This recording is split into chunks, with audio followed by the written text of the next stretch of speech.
داسې خبره ده چې پخوا زمانه کې په یو لرې غریب او خاموش کلی کې یوه داسې مور ژوند کوله چې د خپل زوی لپاره یې خپل ټول ژوند قربان کړی و.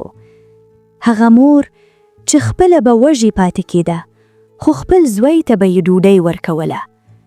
هغه مور چې د یخې شپې د باران او د سختو حالاتو نه یې هیڅ پروا نه کوله، یوازې د خپل زوی د خوشحالۍ لپاره.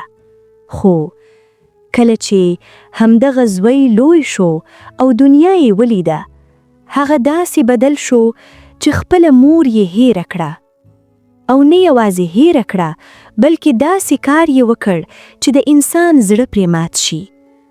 او کله چې هغه پوه شو چې څه یې کړي دي نو ډیر ناوخته شوی و. په هغه کلی چې یو زوړ مات کور و، دیوالونه یې درزونه درلودل، چت یې له بارانه څڅېدل. په همدې کور کې یوه مور او یو کوچنی ماشوم اوسېدل. د ماشوم نوم و رحیم. رحیم ډیر معصوم و، تل به یې له مور سره ناست و.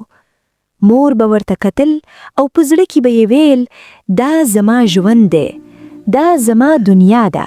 یوه شپه په کور کې هیڅ شی نه و.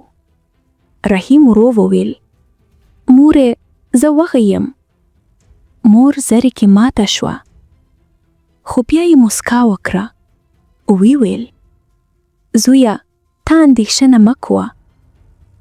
هغې له کوره ووتله.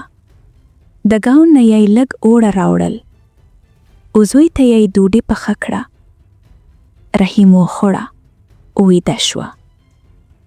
خو مور هغه شپه وږې پاتې شوه. سهار وختي یخ باد، سړې اوبه، خو مور بیا هم پاڅېده. هغې خپل لاسونه ومینځل او مزدوري ته روانه شوه. د خلکو کورونه به یې صفا کول، د رانې بارونه به یې پورته کول، په کرندو کې به یې کار کوه. لاسونه یې زخمی وو، خو زړه یې لا هم قوي وو.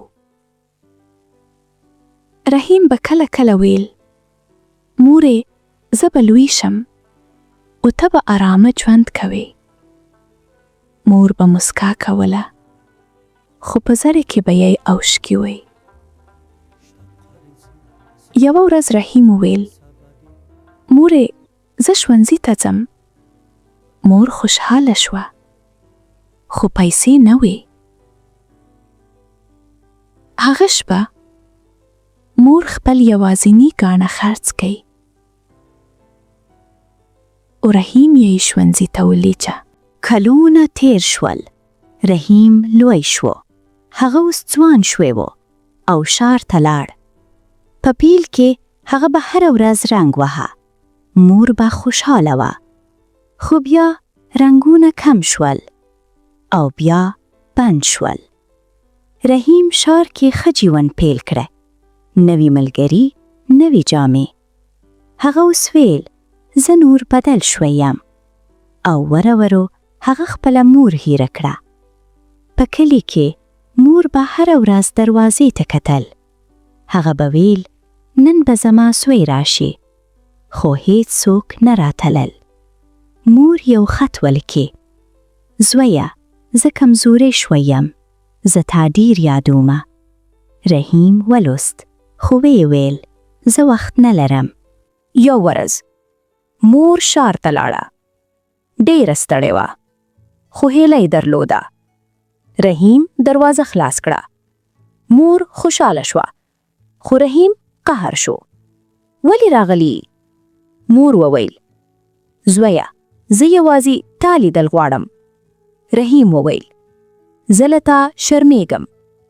هغه خپله مور له کوره وشړله. باران وریدو. مور یوازې وه. مور ناروغه شوه. هیڅوک ورسره نه وو. هغه به یوازې ویل زویه. رحیم ته خبر ورسېدل. هغه وارخطا شو او منډه یې کړه.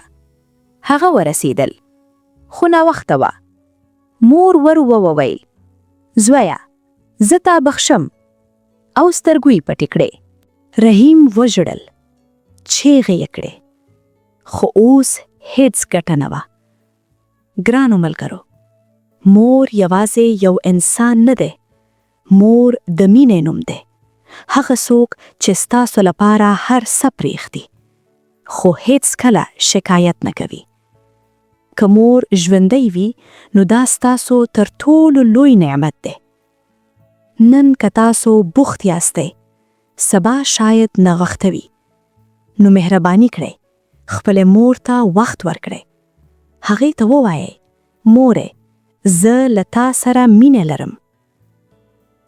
که دا کیسه مو سره زړه ته ولګېده، نو مهرباني کړئ ویډیو لایک کړئ او له خپلو ملګرو سره یې شیر کړئ.